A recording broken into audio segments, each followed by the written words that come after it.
সবাইকে অনুরোধ করব এবং অভিভাবকবৃন্দ এবং যারা শিক্ষক আছে তাদের কাছেও আমি অনুরোধ করব যে এটা কাউন্সিলিং এর মাধ্যমে ছাত্র ছাত্রীকে শিক্ষার দিকে মনোনিবেশ দেওয়া এবং ক্রীড়া জগতে এবং ক্রীড়া চর্চার ভিতরে ফিরিয়ে আনা। যে সময়গুলো অবসর সময় থাকবে সেই সময়গুলো যাতে তারা এই অপকর্মে লিপ্ত হতে না পারে, এইটার একটি সহযোগিতা করা।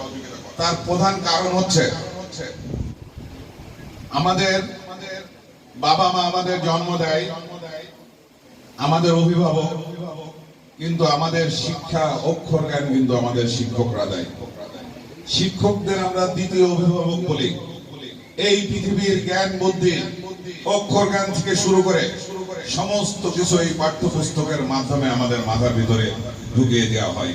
কিভাবে সামাজিকতা করবেন, কিভাবে আপনি বন্ধুর সাথে মিশবেন, কিভাবে আপনি এই ভালো ভালো রেজাল্ট করবেন, কিভাবে আপনি ডাক্তার হবেন, কিভাবে আপনি ইঞ্জিনিয়ার হবেন, কিভাবে বাংলাদেশের সচিব হবেন, এসপি হবেন, ডিসি হবেন, সমস্ত কিন্তু এই কারিগর কিন্তু এই শিক্ষকরা। সেজন্য শিক্ষকেরা অত্যন্ত গুরুত্বপূর্ণ ভূমিকা পালন করে।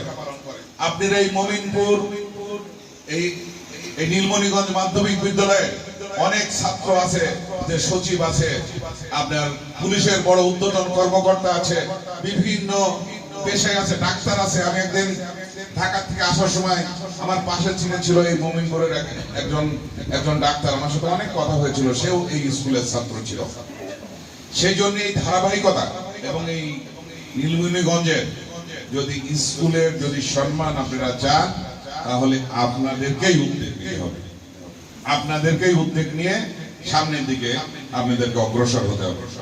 সেজন্য আমি সোনামণিদেরকে বলবো যে যার যেমন যেখানে সম্মান দেওয়ার প্রয়োজন, যখন পড়াশোনা করার প্রয়োজন, ঠিক তার বাইরে যেন আমরা না যাই।